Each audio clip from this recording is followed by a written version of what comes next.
Hello everyone and welcome back to the channel and welcome back to a new rocket launch. This is, by the way, the fastest turnaround that Rocket Lab has ever had. I believe that the next best was 8 days between launches. This is 7 days between launches.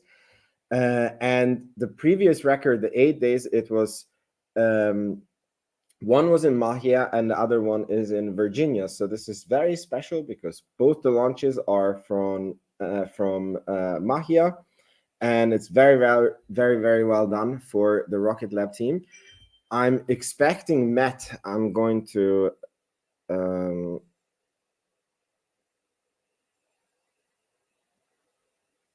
expecting Matt to be here. He just wrote me that he's coming in a second. We are waiting for the Rocket Lab live stream to start. It's starting in 3 minutes, and usually it's music. So we're just going to have to entertain each other. I'm going to go through the comments, see what you guys have to see. The Hustle Brothers, so excited for this. Yeah, me too. I don't know what it is about rocket launches. It's it's very crazy. Is this the Neutron engine test? Yeah, we wish. So the Neutron engine test is happening, and we got a very interesting tease on Twitter by a photographer who follows Rocket Lab, and he posted 4 pictures of the electron of the Rutherford. I'm sorry, it's 4 a.m. here in Sweden, and look at this. Do you see how light it is outside? It's because we are, you know how the days get longer in the summer and then in the winter it gets very dark. And we are in this period where the sun almost doesn't go down here. Like if I would be more north, like in Stockholm, when it's the longest days, like the sun barely goes down. Like you don't fully get night, you just get like twilight, almost very dark, and then it becomes daylight again. It's such a nice period, this one in Sweden. Johnny Mac, what's up? Rusty Shackleford. Yeah, this is almost the 50th launch. It's pretty freaking crazy.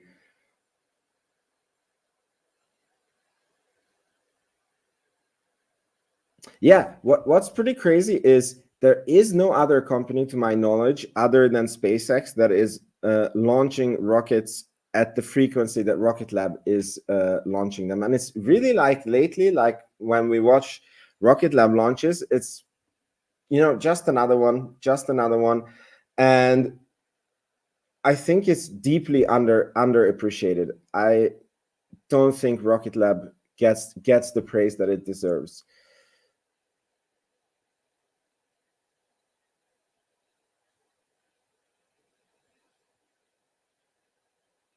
Ready for liftoff. Band Brothers, hey all. Yeah, so that is all the comments.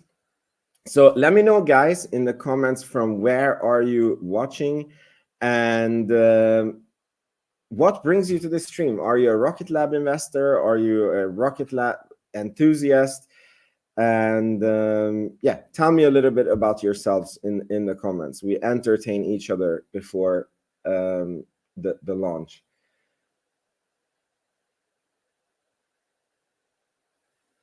Vince likes to tickle ivories. What does that mean, Peter? You two back.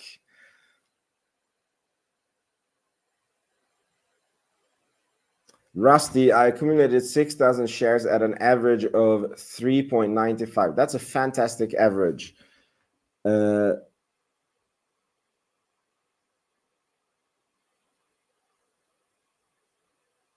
I'm adding $100 every day. Yeah, that's fantastic. Fantastic, Rusty.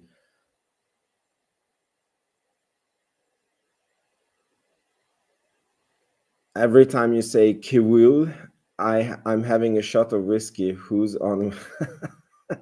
Do you mean when I say cool? Kiwu. Yeah, I guess that's what you mean.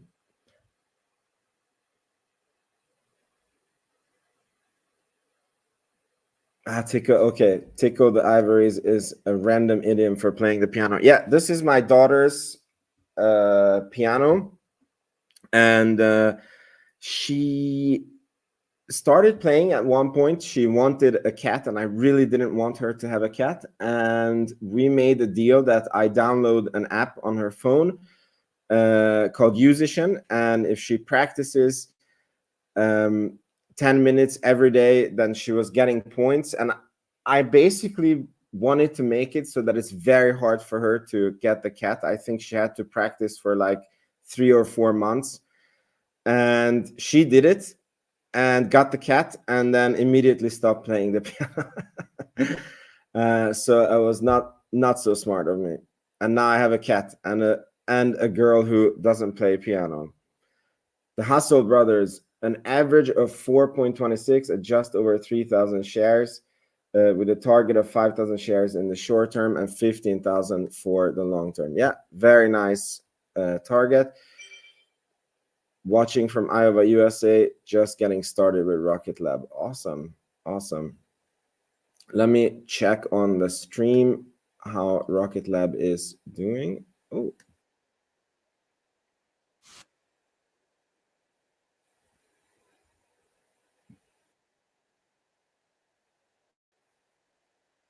playing music. It hasn't started yet.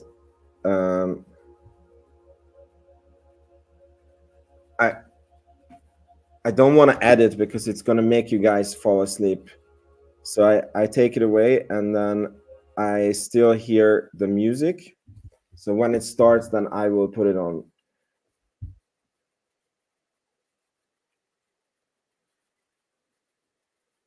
Whoa, Fool's Gold 12. Congratulations, Vince. I sold my business today and raised my share count to 70K.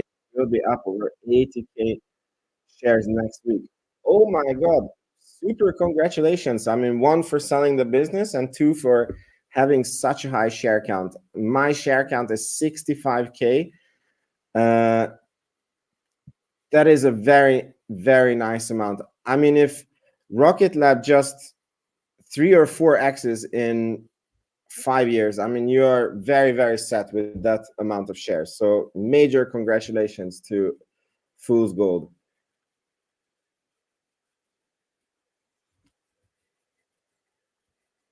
Yeah. Hi, Drake. Yeah, that's really wild. By the way, I want to give special shout out to the channel members. So if you become a channel member, it basically means that you support the channel.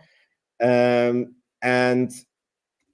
I'm trying to make it so that the channel members get perks and special things. And probably what's going to happen is the next time when I interview Peter Beck, then the channel members will be able to ask questions. I'm having an interview coming up with Ashley Vance in probably 3 weeks time.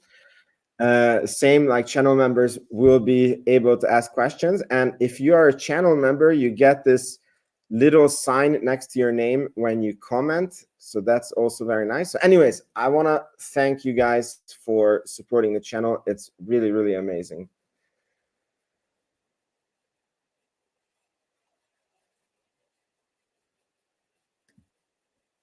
Yeah, fool's gold. That's the plan. I have set a runway for the next 3 to 4 years, then living off a Rocket Lab for life. Yeah, it's very interesting because when I invest, I always like try to shoot for the stars, and all of my investments. So basically, my first big investment is Palantir, and I believe also that that company has the potential to 10x from here over many, many, many years. I'm not saying that it's. I hope people don't misunderstand when I say like Rocket Lab can 100x, that I'm saying that okay, it will 100x like in the next year or something. Oh wow, fool's gold. Thank you so much for becoming a member. You're amazing. So I really hope that people don't, because I feel that sometimes it can sound scammy, but actually there's a book that I read called 100 Beggar Stocks. I think I always forget the title. It's written by Chris Myers, fantastic book. And it talked about how like dead people and people who don't touch their portfolios way outperformed people who trade on the market. And basically, if you add enough time and you pick the right stocks, then some of the stocks that you own can 100x, right? And I want to make it so that if that happens, even if a 10x happens, it's something that makes it so that the portfolio basically changes my life, right? So if, let's say, Palantir 10x's from here, the portfolio would be over $3 million, right? And that's something. And sometimes there are people who, they invest in stuff, but they don't think with the right amount of investment, so that even if they pick the right stock and they wait the right amount of time, it doesn't, fully help them reach their financial goals. So it's just something to think about, when you invest, like what is your goal, and then work your share count back from that. Let me see the comments.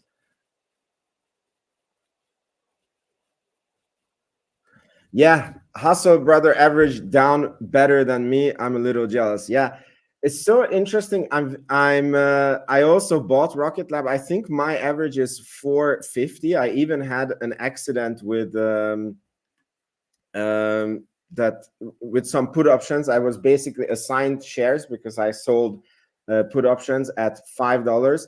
And on the long term, I think it's still a fantastic price. But obviously, I'm also, when I see that people have averages below 4, I'm like, gosh, that's such a good price. But I believe anything below 5 is a fantastic price. I mean, even if I had more money, I would probably maybe even be buying as long as it's below 6. But yeah, I really envy people who have below 4 averages.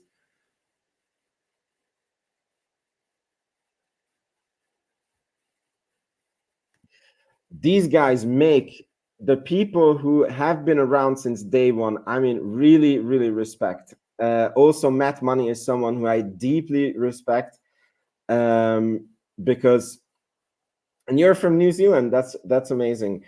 Because that sometimes stocks do nothing for extended periods of time. And I mean, Rocket Lab is down since IPO, and that is really, really something. So the fact that you can have a $6 average, it means that you were averaging down on your stocks, and that's very well done. Like, these are the true investors, the people who's able to sit out this major down period and even add to the shares. And again, Matt Money is the same. He's like still bullish on the company despite his investment is down in a 3-year time horizon now. So really look up to him for this. Whoa, Ian, my God, accumulating 200K shares now, and we'll go further from there. That's respect, brother. That's what is that? That's almost $1 million, 900 something thousand dollars. That is really, really nice. Oh, I think the broadcast should be, let me just check, because it's, I just want to see if there's a delay with the launch. And by the way, if you guys know about anything, just put it in the comments. Just started.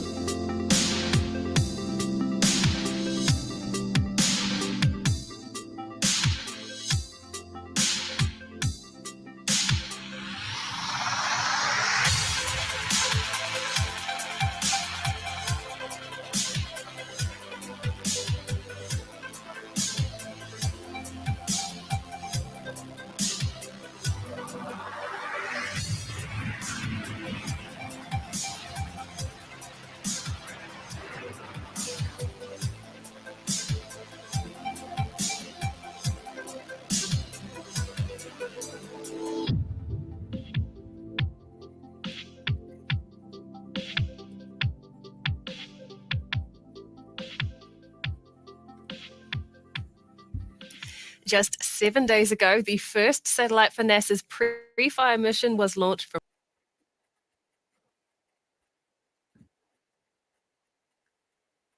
I'm sorry, a technical issue. One sec. There we go. NASA. My name is Muriel Baker. Thank you for joining the Neutron mission today. This launch is called Prefire and ICE, and we have a liftoff target time today set for 3:13 p.m. local time or 03:13 UTC. Today's launch is the second of 2 back-to-back launches for the Prefire mission. The first launch on Electron took place just last week from the same launch pad to deliver the first Prefire satellite to its 525-kilometer orbit. Prefire stands for Polar Radiant Energy in the Far Infrared Experiment, and it's a mission designed for a pair of tiny satellites, each about the size of a shoebox, to measure heat loss from the Arctic and Antarctica to help improve climate and ice loss models that better predict Earth's ice, sea level, and weather changes. Once the second satellite is deployed on this mission, both 6U CubeSats will lap the Arctic and Antarctica on crisscrossing trajectories. Both will be set at a 525-kilometer altitude and a 97.5-degree inclination for the 10-month mission. The reason for the focus on the polar regions is because the Arctic and Antarctica behave like Earth's thermostat. They vent out to space the excess energy that Earth receives in the tropics, and the difference between the amount of heat that Earth absorbs and radiates is a key influence on the planet's temperature. But how the behavior of clouds and water vapor at the polar regions affects Earth's climate has been an atmospheric mystery for years, and the far infrared emissions at the poles have never been systematically measured before. This is the goal of NASA's Prefire mission. For more on the science behind it, here is NASA. The Arctic is warming 3 times faster than anywhere else on Earth. This is a huge problem, in part because that is enhancing melt of the ice sheet. It's leading to enhanced melt of sea ice. All of the coastal communities around the world are now seeing sea level rise around them and experiencing increased flooding. It will impact the future generations. They're going to inherit a planet that's going to be many degrees warmer than what we are today. We need to have better predictions of how sea level will change, how the weather around the planet is going to change. The only way we're going to do that is to understand how the polar regions are responding to climate change. We have this considerable knowledge gap in our understanding of Arctic climate. Prefire is going to fill this important gap. Prefire, polar Radiant Energy in the far infrared experiment. So Earth's temperature is set by a balance between the amount of energy the Earth receives from the sun and the amount of energy that it emits back to space. Most of the energy that is radiated to space from our polar regions is far infrared energy, and we have no modern satellite observations of this incredibly important energy spectrum. Prefire will be deploying 2 CubeSats. Over the course of a year, they're going to be measuring the far infrared energy for the very first time that is leaving the top of our atmosphere. Each of our Prefire CubeSats carry something called a thermal infrared spectrometer that looks down at the Earth and gathers energy being emitted from the planet at different wavelengths. Just imagine a rainbow. When you see a rainbow, you see the different colors in the rainbow. And what happens is light gets dispersed. Similarly, we see the different wavelengths split up, and you can measure each of these wavelengths. And that's what the spectrometer does. It spectrally separates the radiation into different wavelengths. These wavelengths were going to give us really important information about how the surface is changing in the polar regions, whether that's going from an ice-covered surface to a melted surface, or whether it's going from sea ice to open ocean. The 2 satellites are going to be orbiting in a polar orbit around the Earth. The first satellite comes along and measures the scene over the poles. And then a few hours later, we have the second one come along in a different orbit and measure the same scene. So you understand the impact of how the energy changes in those few hours.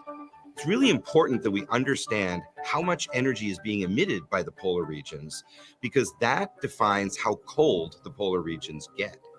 And that temperature difference between the warm tropics and the cold polar regions is actually what drives the entire weather system around the planet.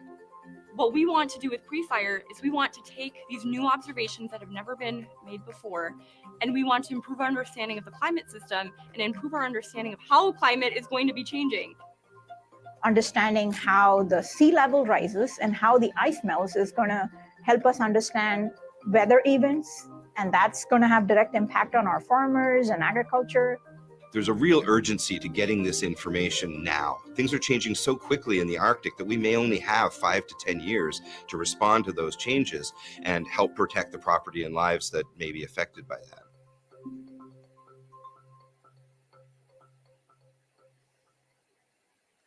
NASA has also partnered with the Space Science and Engineering Center at the University of Wisconsin-Madison on this important client science mission. We are coming up on T-minus 12 minutes to launch, and very soon our launch director today, Julia Wembacher, will check in with each operator station in Mission Control in Auckland and Range Control at Launch Complex 1 on whether they are green and ready to proceed with launch. So let's listen in. Golf Channel, very good comment. I had an interview with Peter Beck that is on the channel. I believe if you click on the channel on YouTube, it's like the first video that is on the top that comes out. And I specifically asked him this question towards the end of the interview, how they can compete with Starship and the price per kilogram. And he gave a very good answer there. You can listen to that interview. Proceeding now with the go, no-go sequence, starting with stage. Stages go. Avionics. Avionics is go. GNC. GNC's go.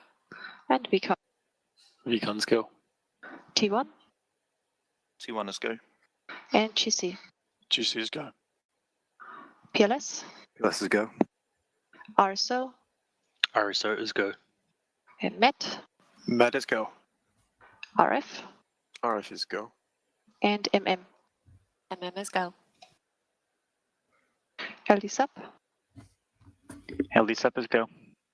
The go, no-go sequence is complete. We're currently T-minus 11 minutes and 9 seconds and counting. We go for the terminal count auto sequence at T-minus 10 minutes. From this time onwards, the 3-word procedure is in effect.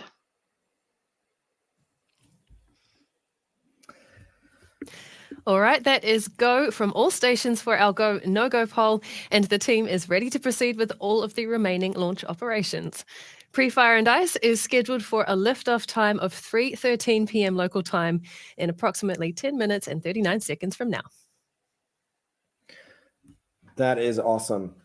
So Matt should be joining us very soon. And by the way, on to answer Golf Channel, because I think many of you who are watching have the same question, like what about SpaceX and Starship? And the thing is that even if the price of kilogram is very, very low on Starship, Electron is the star of the show today, but I'm sure a lot of you are following along with the development of our new big rocket, Neutron. The rocket engine we've created to power Neutron is called Archimedes, and right now it is sitting on the test stand as the team prepares for it to breathe its first engine fire as part of its upcoming test campaign. Archimedes is much, much bigger than the Rutherford engine behind Electron, and we'll have 9 Archimedes engines for Neutron's first stage, each of them yielding us around 95,000 pounds of thrust per engine, the equivalent of about 3 entire Electron rockets. So the excitement is building at our test facility inside NASA's Stennis Space Center in Mississippi as the team works through the final checks ahead of Archimedes' first hot fire. We caught up with some of them ahead of this monumental milestone.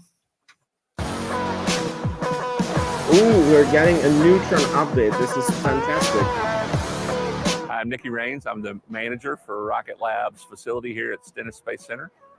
We just installed the Archimedes engine for the first time on the test facility. So we've got engine system integration. There's piping, valving, wiring going on. That's being worked real time with software back in our control room, the human-machine interface HMI that we use to control things. Those things are in the final preps and final checkouts.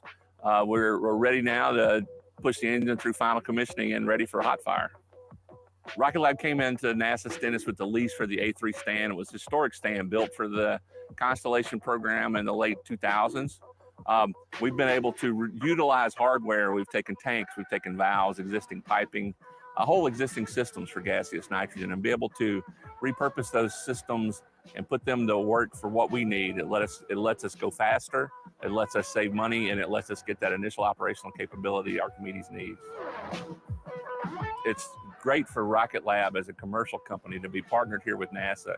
We get to use this facility, so we're taking advantage of the existing hardware and being able to repurpose parts of the stand. But we also have a community of support around us. There's contractors here who know how to build rocket test stands, welding, piping, major big concrete and steel structures. There's people who know how to make rocket operations work. So we got that community of people here to support us, and it's a great place to be for a commercial company to be in the middle of this with all that support and the ability to run our operation. My sincere appreciation for the team that we have here at Stennis, the team globally with Rocket Lab. We've had support from New Zealand and Long Beach and from Wallop. So they've come together here. We put a ton of work in here in the last year, and to see it all come together should be exciting for all of us. The team deserves a huge congratulations for everybody involved that have gotten us this far.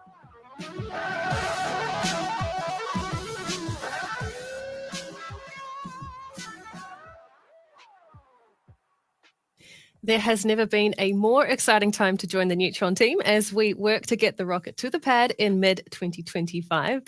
We're on the home stretch to first Neutron launch, but if you get in quick, you can still be part of the team developing a new generation rocket from the ground up. Check out our website for open roles right now across additive manufacturing, vehicle integration, test site operations, and more.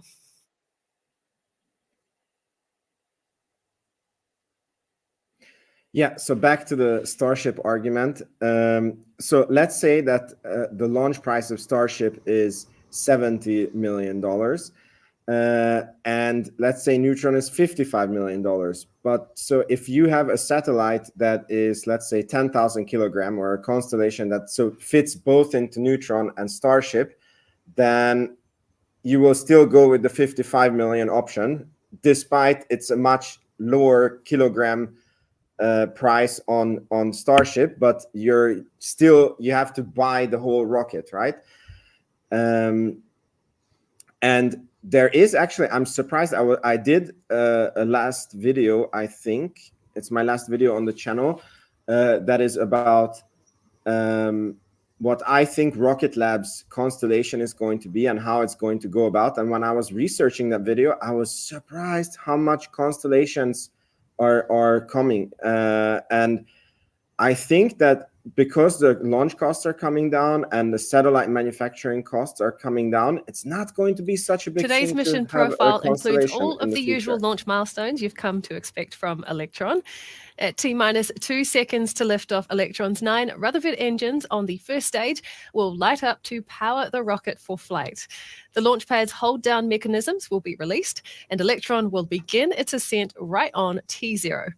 From there, Electron reaches supersonic speeds in under a minute, and we'll hear that as a call out from Mission Control just before we approach a mission milestone called Max Q, or Maximum Aerodynamic Pressure. Now, once through Max Q, Electron's Rutherford engines will continue firing hot for another minute and 20 seconds or so before their scheduled shutdown at MECO, or main engine cutoff.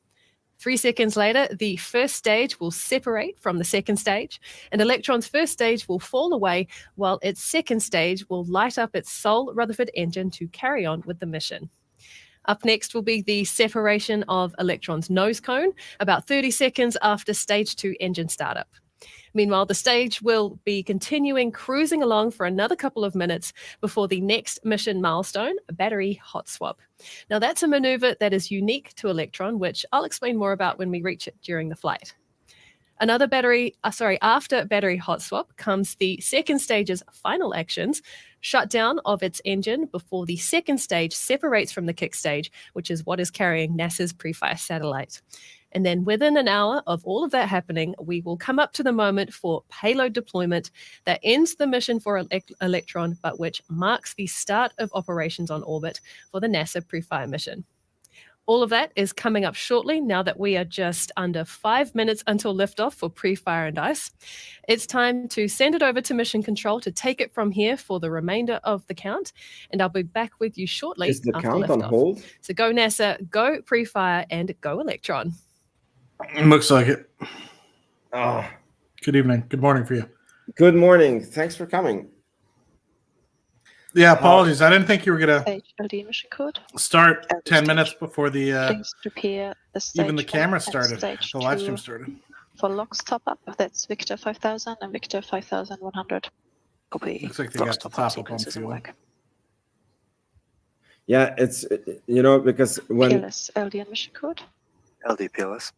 Please resume the logs top up. That's Romeo 7600 Bravo. Resuming lock stop up. when the video starts, it's hard to communicate after, because so I never GC know LD mission the code. time to start. But LD GC. Please reprime the igniter system. That's Romeo 4200. Understood. Romeo 4300 work. LD avionics mission. Avionics LD. Sequence 68 complete. Copy. Thank you. Looking at the clock on our screen, we have had a hold in the count for today's operations. We're just listening into Mission Control now to hear what the latest is for operations. 6 Alpha 8600. so let's guess in the comments, why are we on hold? What's your guess, Matt? And Vicon LD mission code. LD Vicon. Please shift the auto sequence to T-minus 12-minute hold. That's Golf 2400 for you. Copy that. In work. I have no idea. It looks windy because the camera is shaking. So maybe it's the winds again. Yeah, I heard what David Cake heard. I heard liquid oxygen top up, but I don't know. Yeah, I don't know. Piss break. But yeah, there's a good ongoing conversation here in the chat. So and from I just want comms to. there from Mission Control, it sounds like we are recycling the clock back to T-minus 12 minutes in the count, and we're standing by for more information. Very good. So there's an ongoing chat. So you have to recognize not everybody can afford to send, like you were stating earlier, Vince. Not everyone can afford $70 million to send a massive amount of rockets up or satellites into space, right? They might be only able to afford one or two or three.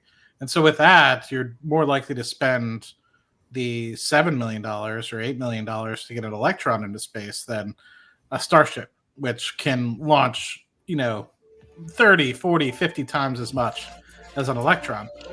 At that point, you're just wasting space, right? It's like me driving a bus to work. It doesn't make sense, right? I'll drive an SUV to work because, I want a little bit more space or whatever, but I'm not going to drive a bus to work. It's just inconvenient. I don't know where to park it. The parking garage isn't designed for me to park a bus. So what am I going to do? I'm going to take a car because that's the most convenient thing to do. I think a lot of this stuff is going to be very similar, right? What's the word I'm looking? Black Sky can't afford to launch, let's just say, a multitude of satellites using Falcon 9 or even Starship, because it costs $50 to $60 million for Falcon 9 to go up into space versus the 7 or 8 million it'll cost them to go in Electron, right? A lot of these companies, you have to think, they can't just spend $80 million to do some of this work. Some of the companies that are even getting launches on Electron aren't even market caps of $80 million. So you have to think of like Varda and, a lot of these things. They might just be trying some small things out, right? So I think at this current place in time, the total addressable market for space is still so low. It couldn't get to the place where in the future, there's so many satellites that need to be deployed that maybe Starship is the only way. But to me, I just think that, there's so many different entry levels. And so comparing the price to kilogram from a Starship launch to an Electron launch, I think is just like comparing a bus to a car. It just doesn't make sense, right? So if you were to compare like the Falcon 1 to the Electron, that's something where it's like that makes more sense to compare. You were to compare Falcon 9 to the Neutron. That's where it might make more sense to compare. But I would say to compare Starship to Electron in terms of dollar per kilogram, I think it's just a little bit comparing apples to oranges also. Minus 4 minutes and 45 seconds. That's a hold in our launch operations. And a hold can happen for any number of reasons at any point up to the release of the vehicle hold down clamps. So what we're doing now is standing by and waiting while the team establishes a new T0. All right.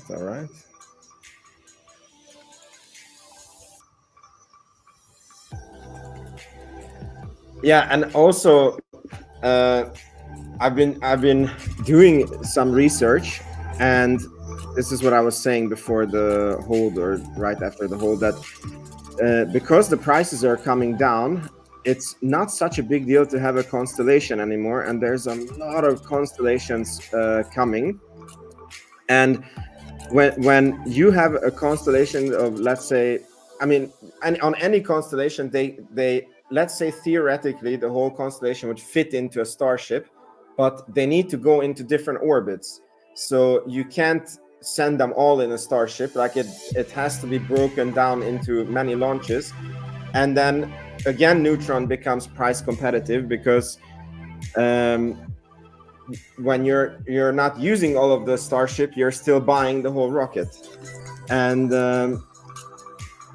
And I really, when I was doing this research, I will make a video on this also shortly.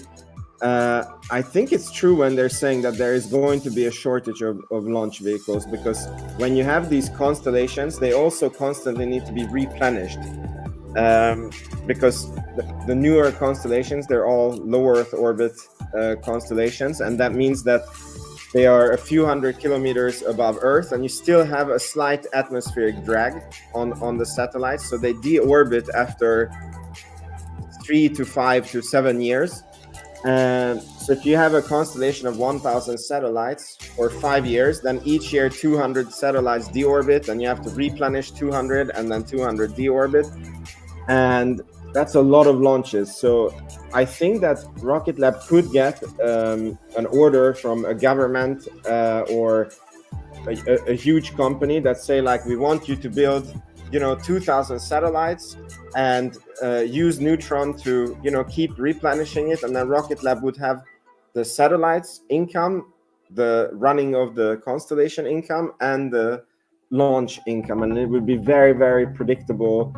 It would be like a space subscription. I'm sure Wall Street would love that. Yeah, so for the people that are just tuning in, congratulations on over 100 people watching, by the way, Vince. It's phenomenal. Oh, thank you. For the people just tuning in, I think one of the things you need to recognize with respect to Rocket Lab compared to maybe some of the other competitors out there, I still think many people, I still believe that SpaceX is the one and only company out there for launch as well as satellite capabilities, etc. And I would just say there are different tiers, right? SpaceX, yes, they are doing absolutely phenomenally. They're a $200 billion company. $200 billion company. But at the same time, there's a whole bunch of other competitors. Launch vehicle is secured on the pad, and the ECS has been re-enabled. Copy, thank you. Oh, very good. There's a whole bunch of competitors that started up in the 2015 to 2016 timeframe to try to catch what success SpaceX has been able to do, because there's a huge growing market for this in the future. Right? We're talking about $1 trillion market eventually in the future that people really don't have the current supply to be able to provide. And so there's a lot of people in 2015, 2016 that started up and bootstrapped these sort of companies. Well, Rocket Lab's been around since 2006, not too long after SpaceX started up. And so they've been able to bootstrap themselves really well to be able to get them up off the ground. And they've been launching these vehicles since 2017. So if you think about it in that perspective, these guys this will be the 49th launch in. Many companies haven't had a single launch, if not, most have had, behind Rocket Lab 4 launches successfully, other than maybe ULA and Blue Origin. But if you think about it in that respect, Rocket Lab's really on a league of its own, right? We're talking about the upper echelon of companies that have even the potential to make it. And so I think people always bucket Rocket Lab in with Astra or Virgin Orbit or some of these other companies that are really struggling right now. Rocket Lab has $550 million on the balance sheet to use however they see fit, whether that's acquisitions or whatever. Most of these companies don't have two nickels to rub together anymore, other than maybe SpaceX. ULA is backed by Boeing and Lockheed, so they have a lot of money still there. Or maybe it was Northrop Grumman. I always switch it up. And then you have Bezos, who's able to fund Blue Origin. So in terms of these guys actually still being able to keep their capital going is just impressive at all. So I know a lot of people talk poorly about Rocket Lab on Twitter and on YouTube. And, you know, this is a community that generally talks really highly of it. But if you're new, just recognize that those are some of the key things you need to recognize that are differentiating Rocket Lab from the rest of the competition, other than maybe SpaceX, Blue Origin, and ULA. Yeah, well said, well said. And again, ULA is barely launching, and they're super expensive, and they don't have a reusable vehicle. And Blue Origin has not been to orbit yet, and has had delay after delay after delay after delay.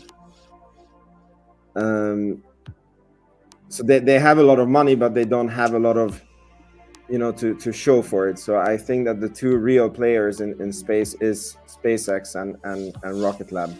And then you have a lot of Chinese startups, but there is no way that the US government is going to launch on Chinese startups, or, you know, US companies or even Western companies are going to shoot on launch their things on Chinese things.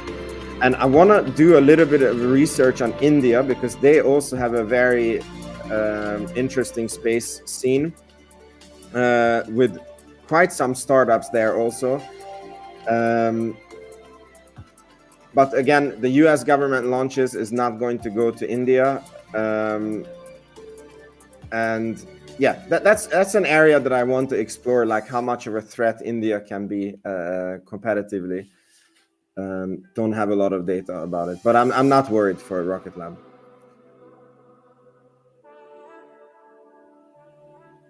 Matt, do you know if there's a way to like lower the volume on the stream? Because I think it's like very, very loud, but I don't. You go to YouTube and you hit the button where you can lower the volume. Okay. And we roll it back up for magic. There it is. Have you haven't bought any more Rocket Lab? You're just still trying to manage your I'm trying to fill up the margin on the account by selling options. I'm doing good, but it will take some time to fill up the account. Any particular companies, or strictly Rocket Lab that you're selling against? No, I mean on Rocket Lab it's very not liquid on options, so yeah, it's tough. I was highly considering selling like a quite long-term call option, like $6 call option for 6 months or something. And every time I cancel the order, because I'm like, I'm so afraid that Rocket Lab is going to jump to like, I don't know, $8, and then the shares get called away. Yeah. It's funny because if it was Palantir and I would be selling like a 1 year $40 call options, it's like, okay, even if Palantir goes to $40, I know that it's so liquid that I can buy back the options, and then like I happily take that loss, right? Right. But on Rocket Lab, I'm like, no, it's there's a chance that I'm not able to buy back, and then the shares will be called away, and then I'm like, it's not worth it. Yeah, the thing that I've been selling puts on as of late is some of the Bitcoin ETFs, and by some of I mean just one. So I've been selling at the money because I want to buy more Bitcoin, but I don't want to I don't know That's what pretty exchange to use. So instead, I was just like, well, let me sell puts. In the worst case scenario, I get put some of the Bitcoin ETFs, but I'm bullish here for the next year and a half, maybe, for Bitcoin. So different story for a different day. But yeah, Bitcoin is something that I had my phases, like I was super bullish, and then I was very like, oh, it's like a scam, and then I don't know, I'm somewhere like in between, you know. Yeah, I read a book, the I think it was called like The Modern Case for Gold and Bitcoin or something, which really, like, I mean, it does have a utility, right? But for me, the only thing that, like, let's say that, okay, I'm curious, like, do you think Bitcoin is a store of value, or For those of you just joining us, we are currently in a hold for today's Electron launch, but we have 20 minutes remaining in this launch window. So let's sit with Mission Control for an update. By the way, what we're witnessing here is one of Rocket Lab's strengths, because they don't have any pressure to launch the satellite today. And let me explain that. If they didn't have their own private spaceport, and this was in the Kennedy Space Center, then there is other launches lined up, right? So if there is a technical error and they have to stand down, then they have to rebook a new flight window, and then it might not happen for months. And as Peter Beck said, this is their own private spaceport, and they can, you know, put out their heads, and they're like, we don't like the weather today, so we launch later. So they can actually make sure if there is small sensor issues or whatever, it's zero problem for them to scrub and launch again on another day, because it's their own spaceport. They're not waiting on anyone. And actually, Electron is a remarkably reliable rocket. I know I saw in the comments that somebody was asking how many, like somebody wrote it was 49, maybe it was you, 49 successful launches. Sorry, 49 launches, but 45 successful. yeah. And the actual truth is that the first launch, which a lot of people don't count as successful, I mean, okay, I guess you cannot count it as successful. It failed because of the guys who were supervising Rocket Lab from the FAA didn't install something properly, and all the flight and everything was nominal, but then somehow they couldn't communicate with some sensors on the rocket, and then they ended up terminating the rocket, despite Rocket Lab would have made it on their first flight to orbit. And yeah, it was a test flight anyways, but so it's a remarkably reliable vehicle. I think somebody made a comparison with Falcon 9 or 1, that at this stage, so when Falcon 9 was at the 49th launch, and I think that Rocket Lab is the same or maybe doing better on reliability than Falcon 9. Have you seen that, Matt? No. Would be an interesting comparison, though. Yeah, and congrats to everyone that invested in AST Space Mobile as well. That's pretty impressive, the run-up that's happened over the past couple months with them. How much did it? They are a space service provider, right? Like they have a. I think they make satellites, specifically for like communications and broadband networks, cell networks. So I think they just got a big deal with AT&T and Verizon or something like that. And so, yeah, they just got a crap ton of, I guess, potential revenue going forward. And with that, I think it's up like 100% over the past couple months. So congrats. Wow. I think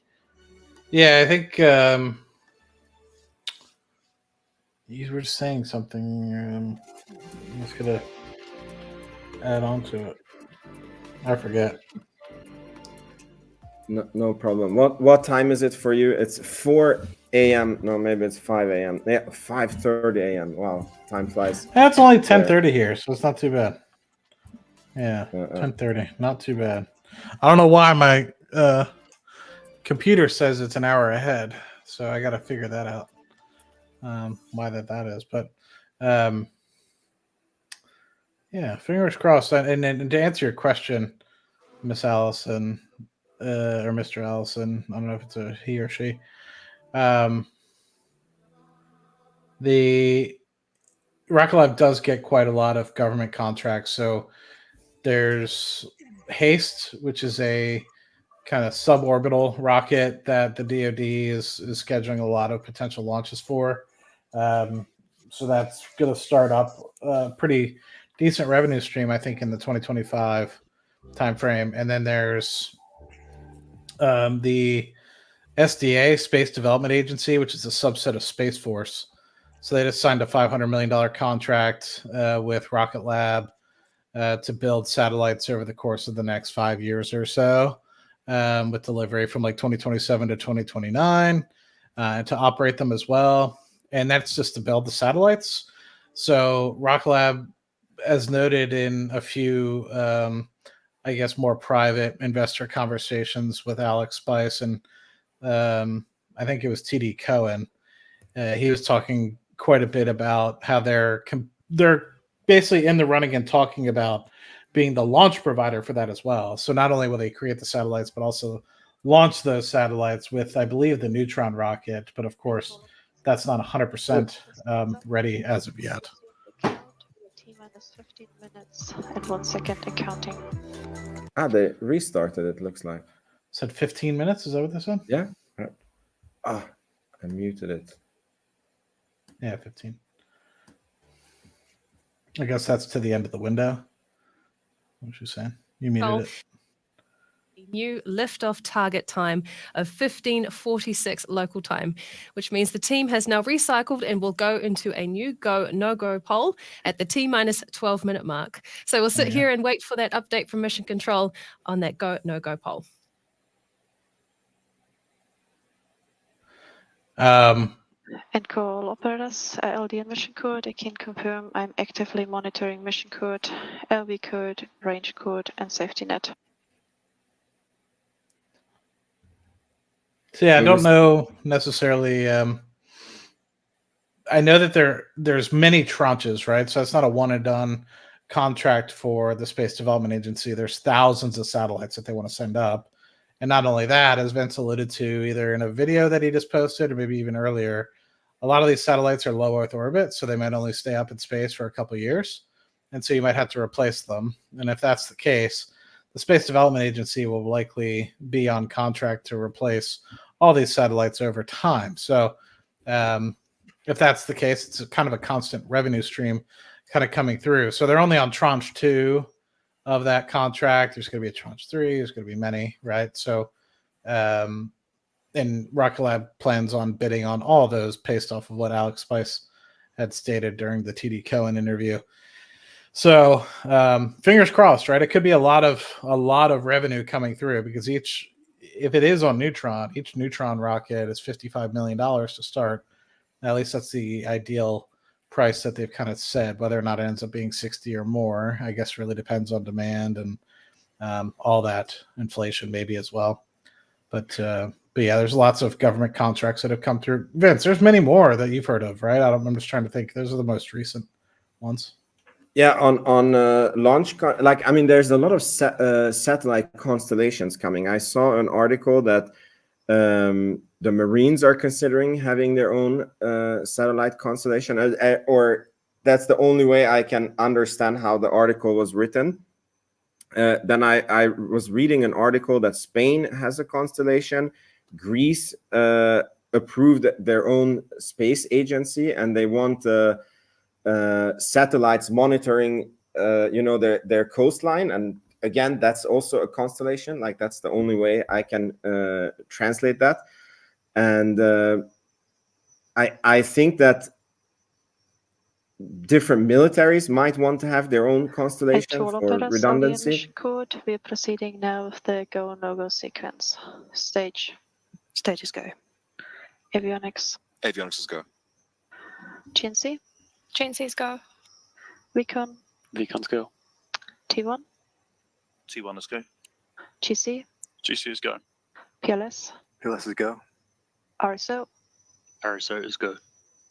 MET. MET is go. RF. RF is go. MM.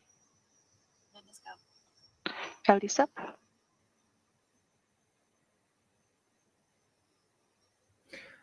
We should have someone on once who's like a rocket engineer who can explain all these acronyms, like what they're checking, you know, when they say like LS, blah, blah, blah, blah, blah, blah.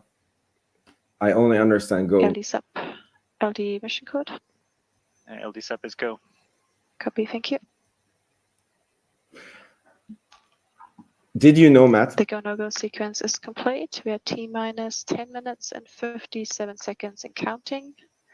We go for the terminal count order sequence at T minus 10 minutes. From this time, the 3-word hold procedure is in effect. So did you know that this room where they are sitting is Good in news Auckland there from Mission and not Control. in Mahia? The clock has been recycled and all stations are go for launch. And we are at T minus 10 minutes, 29 seconds and counting with a liftoff time set for 15:46 local time.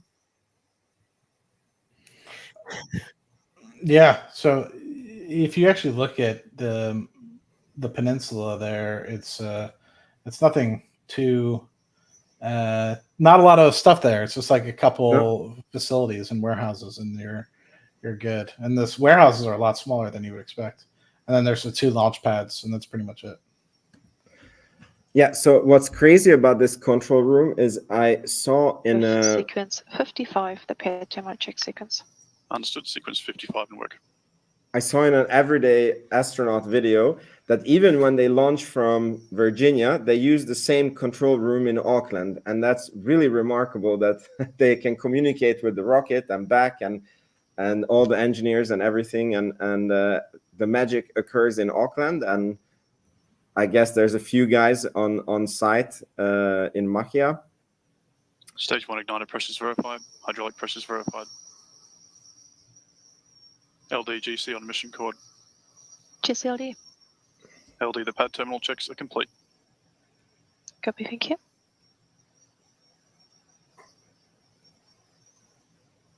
Avionics LD mission code. LD avionics. Please proceed with sequence 56, the avionics terminal check sequence. Copy. There was something else. Oh, are they profitable? So the launches on their own are profitable. Yeah. So what do I mean by that? So the GAAP profitability, the non-GAAP profitability on a launch by launch basis does actually make money. So what they're actually sending up into space, they're getting $8 million for the launch. And at the end of the quarter, what they generally state is that, at least over the past couple of quarters, they're in the high 20s. Mission code. High 20 percentile for GAAP. Proceed with sequence 57, the stage terminal check sequence. GAAP gross margins. Sequence 57. And then their low 30%. Ready for flight. Non-GAAP, so removing some of that stuff. So if you think about it from that perspective, they are profitable on a launch-by-launch basis. 58. And same thing with Space Systems. Space Systems, I think they're stating is like in the mid-20s for GAAP. Sequence 56 complete. Can you lower the volume? Copy, thank you. Yeah. All engine blips nominal. The Space Systems piece is about mid-20s% GAAP profitable as well from a gross margin perspective. So when you think about it in that respect, they still are not incorporating the sales and general administrative costs of the organization. So that's like what the employee costs, research and development costs, the facilities costs, the cost to just do normal everyday business. That is kind of overhead for the company. So they're getting to a place now where they're getting enough revenue through the door, where they're actually getting to a place of slightly close to break even in that respect. But then you add in the fact that they are the Neutron launch is a drag of about $25 million a quarter. then that's why you're spending money and you're in the red, right? So I'm fairly confident. The back for Electron is slowly starting to retract ahead of its flight scheduled for 15:46 p.m. If you were to remove Neutron out of the cost structure, I'd anticipate it'd be either very close to break even or actually profitable as an entire organization. And the hope is as well is that Neutron will get to a 40-50% gross margin. It'll be reusable. So very similar to what they have for the Falcon 9. And we'll see how that transpires, I guess, in early next year. But the thought process is that once Neutron really starts being up and running next year, and the R&D cost kind of goes away, that $25 million a quarter, then this thing is going to start churning out some good money. And then if you actually start increasing the run rate, so now we're at about $100 million a quarter run rate. If you start getting to the 150s, and then you start launching 1 or 2 Neutrons a year, very confident that, with the $750 million, $800 million revenue at the 25 to 30% GAAP and non-GAAP gross margins respectively, you'll definitely start churning out a profit. Yeah, and as for the stock price, I think somebody wrote that the first Neutron launch is going. Okay, so the first Neutron launch is going to move the price, and I actually thought about it a lot, and I think that the hot fire engine is going to move the price, and then I think that contract announcements for Neutron is going to move the price the most, and then I think that if there is a lot of contracts for Neutron, if there is delays with the actual rocket launch, I think that the street, like Wall Street, will be like willing to overlook that, as long as there is contracts to back up the demand for the rocket. Yeah, I don't understand why you would think that means that they're all in on Neutron by any means. I mean, the company itself this year will make $400 million, probably plus, in revenue. They made over 90 odd million in the first quarter. Neutron will be beneficial, but I don't think it's in the count. The next major milestone we're listening out for is the start of the auto sequence, where Electron takes over the count all the way down to T0. So we'll hand you over now to Mission Control to take it from here for the remainder of the count, and then we'll be back with you shortly after liftoff. LDGC on mission code. GCLD. Okay. LD, the ECS is disabled. Pad auto sequence is armed. The pad is ready for launch. Copy, thank you. I lowered the volume so we can still speak up to, let's say, T-minus 1 minute.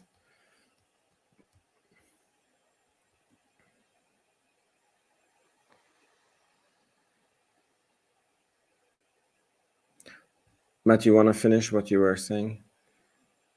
No, I'm pretty much done. Okay.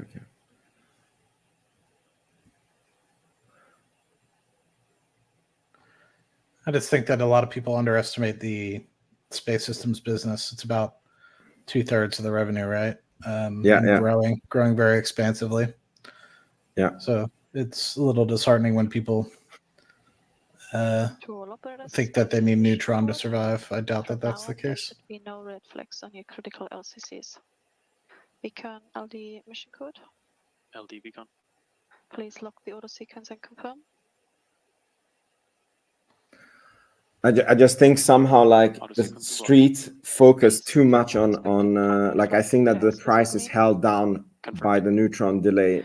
So I think that once the Archimedes and the test fire is done, and like this weight lifts from the stock, like a big worry lifts from the stock. I think that the average Rocket Lab investor understands that launch itself is only 66% of the 33% of the company, and space systems is 66% of the company, and it's much more recurring revenue, much more plannable, and less lumpy.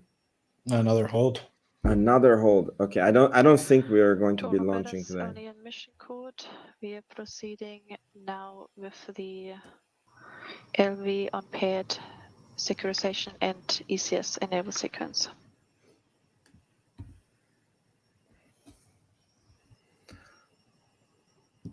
This would have been their fastest turnaround, 7 days, but We've just heard a hold call from Mission Control there. So now we are listening out to hear what the latest information is for launch ops. yeah, I also think that is it for this launch window, because she said that there's 20 minutes left, and I think now it's 8 minutes left from the launch window, and if they have to recycle to T minus 10 minutes, it's longer than the launch window. So I don't think we're launching today.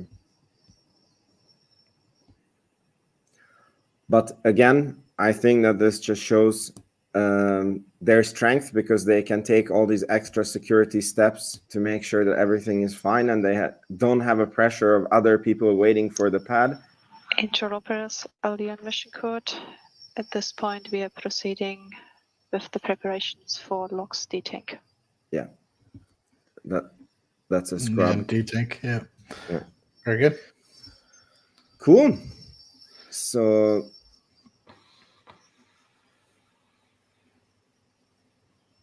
how was your week so far? Good, man. Got a lot done. It was nice to be able to. I got some lunch with a coworker this afternoon. PLS. Please proceed with the PLS prep and detank sequence. Copy, prepping with PLS detank. Yeah, no lunch today, guys. So if you are leaving from the stream, thank you for watching. I think we will be staying on a little bit more, a few minutes more maybe, to chat.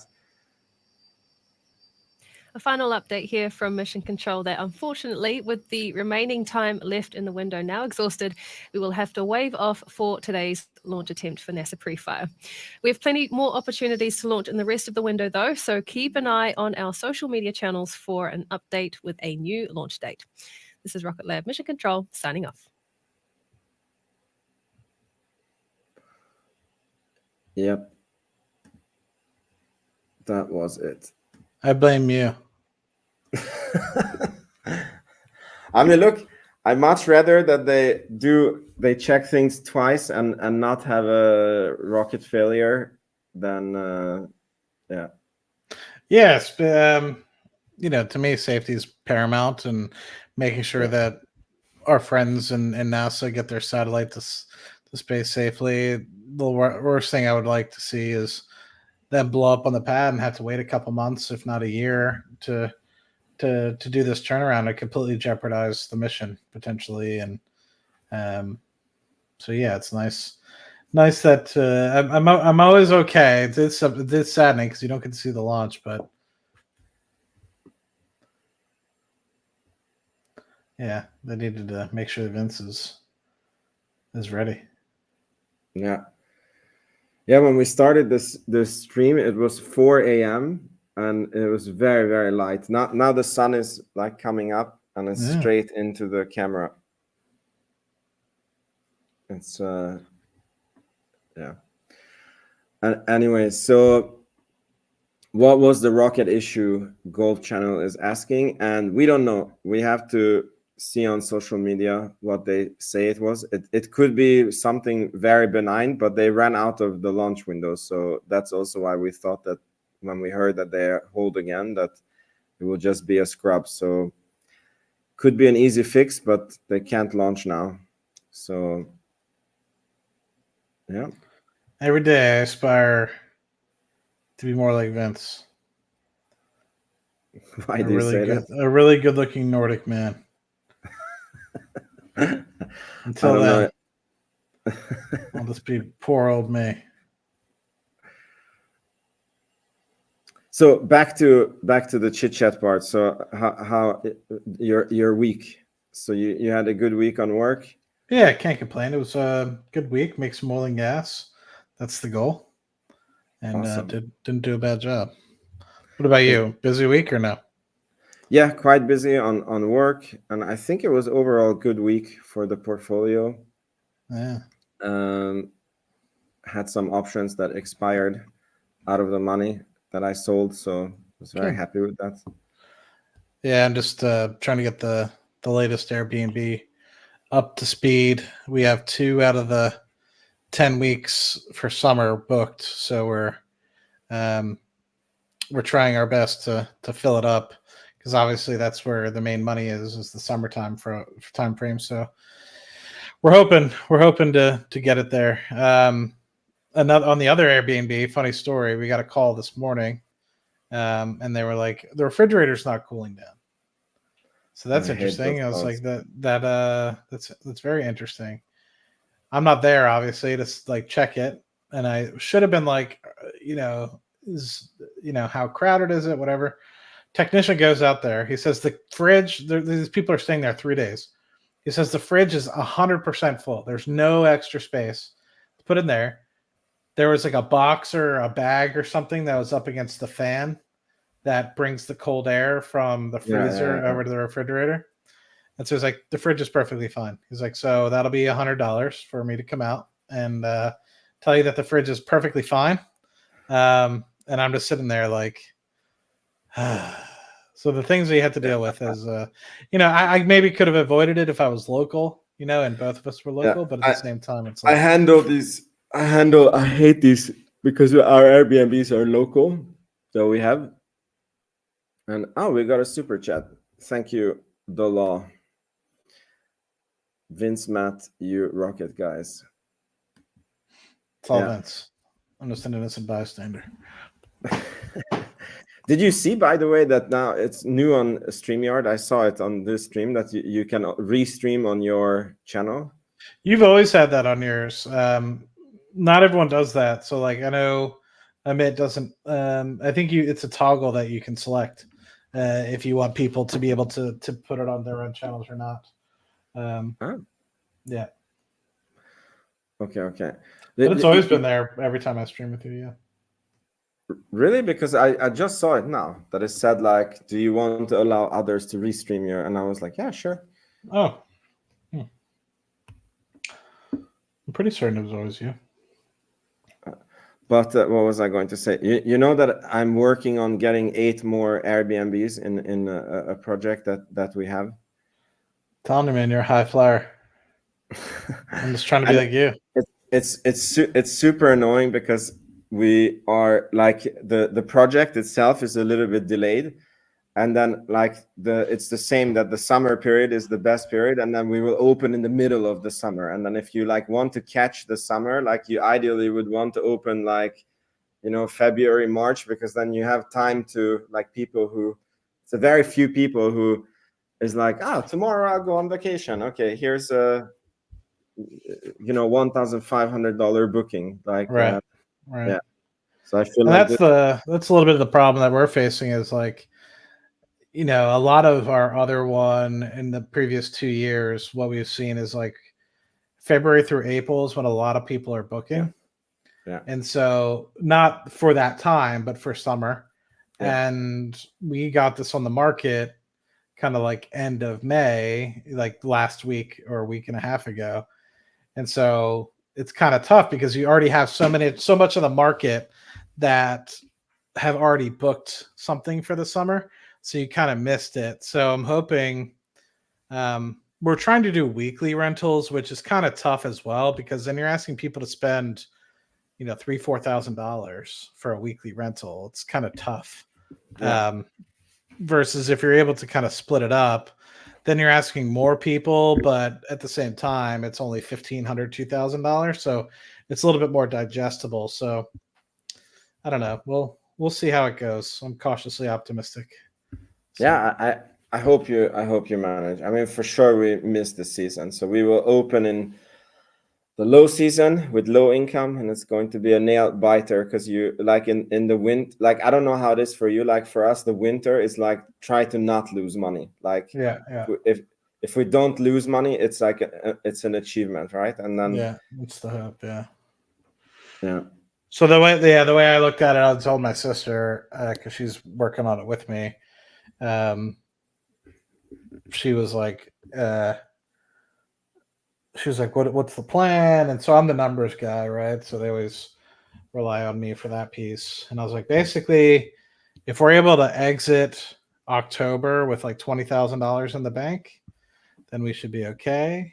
I was like, but if not, then it might be a struggle, because you will still get some winter rentals and stuff like that. So there's not a problem with that. But the problem is it's not going to be nearly enough to have the carrying costs of the house, right? So you're still going to have the hot tub always is on.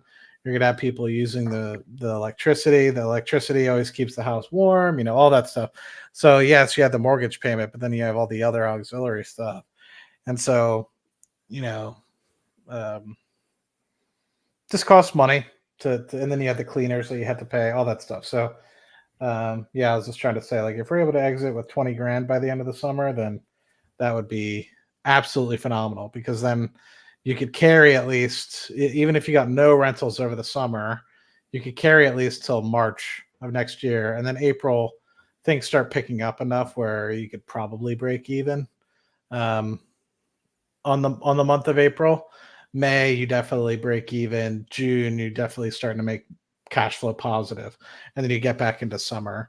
So, and then summer, you're really trying to make about a mortgage payment a week in terms of like how much income you're getting. So that's kind of the hope, is like with the 10 weeks that you have for summer, you're hoping you have about 10 mortgage payments worth of income come in to almost cover everything.